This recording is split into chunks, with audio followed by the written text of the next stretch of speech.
I would like to start off by saying thank you to Susan Sarandon for the anointing and the words she has just spoken, but because she has been so much in the lives of people who need the human heart and the human spirit to be in the midst of their struggle to better themselves.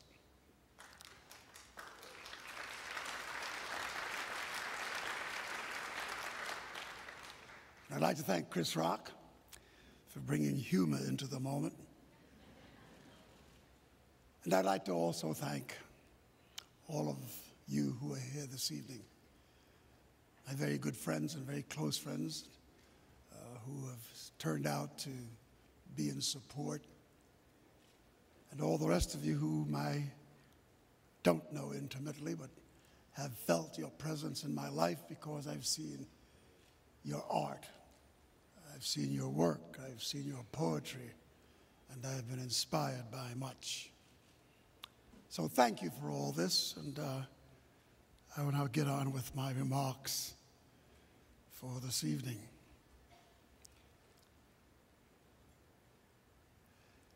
America has come a long way since Hollywood in 1915 gave the world the film Birth of a Nation.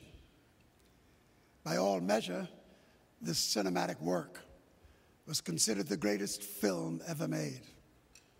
The power of moving pictures to impact on human behavior was never more powerfully evidenced than when, after the release of this film, American citizens went on a murderous rampage. Races were set one against the other. Fire and violence erupted. Baseball bats and billy clubs bashed heads. Blood flowed in streets of our cities, and lives were lost. The film also gained the distinction of being the first film ever screened at the White House. The then presiding president, Woodrow Wilson, openly praised the film, and with the power of this presidential anointing, validated the film's brutality and its grossly distorted view of history. This, too, further inflamed the nation's racial divide. In 1935, at the age of 8, sitting in a Harlem theater, I watched in awe and wonder the incredible feats of a white superhero, Tarzan of the Apes.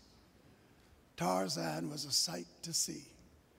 This porcelain Adonis, this white liberator who could speak no language, swinging from tree to tree, saving Africa from the tragedy of destruction by a black indigenous population of inept, ignorant, void of any skills population, governed by ancient superstitions with no heart for Christian charity.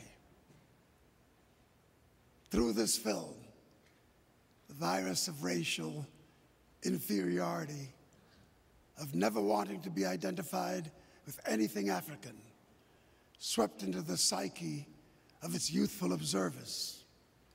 And for the years that followed, Hollywood brought abundant opportunity for black children in their Harlem theaters to cheer Tarzan and boo Africans.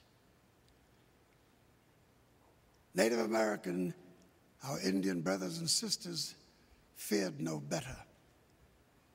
And at the moment, Arabs ain't looking so good. But these encounters set other things in motion. It was an early stimulus to the beginning of my rebellion. Rebellion against injustice and human distortion and hate. How fortunate for me that the performing arts became the catalyst that fueled my desire for social change. In its pursuit, I came upon fellow artists like the great actor and my hero, singer-humanist Paul Robeson, painter Charles White, dancer Katherine Dunham, historian's superior academic mind, Dr. W.E.B. Du Bois, social strategist and educator Eleanor Roosevelt, writers Langston Hughes and Maya Angelou and James Baldwin. They all inspired me. They excited me, deeply influenced me. And they were also my moral compass. It was Robeson who said, as you heard in the film earlier, artists are the gatekeepers of truth. They are civilization's radical voice. This Robeson environment sounded like a desired place to be. And given the opportunity to dwell there, has never disappointed me. For my life of activism and a commitment to social change, the opposition has been fiercely punitive. Some who have controlled institutions of culture and commentary have at times used their power to not only distort truth, but to punish the truth seekers. With interventions like McCarthyism and the blacklist, Hollywood too has sadly played its part in these tragic scenarios. And on occasion, I have been one of its targets. However, from the cultural environment that gave us all the social drama, all those movies, Birth of a Nation, Tarzan of the Apes, Song of the South, to name but a few, today's cultural harvest yields a sweeter fruit. Defiant Ones, Schindler's List, Brokeback Mountain, 12 Years a Slave, and many more. And all of this happening at the dawning of technological creations that will give artists boundless regions of possibilities to give us deeper insights into human existence.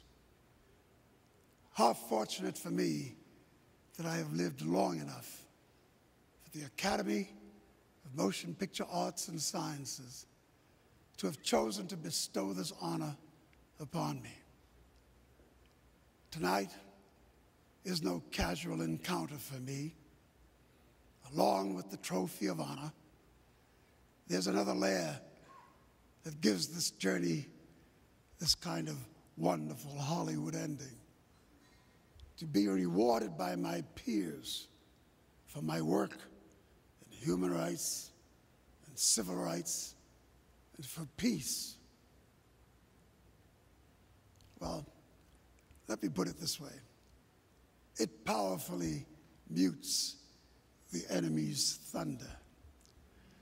Approaching 88 years of age, how truly poetic that as I joyfully glow with my fellow honorees, we should have in our midst, as one of our celebrators, a man who did so much in his own life to redirect the ship of racial hatred in American culture. His efforts made the journey a bit easier. Ladies and gentlemen, I refer to my friend, my elderly friend, Sidney Poitier.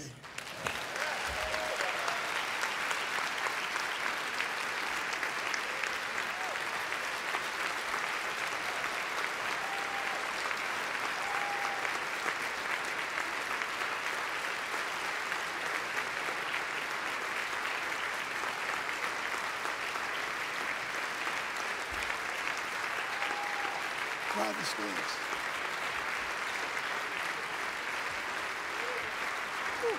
Come on, brother. One more step.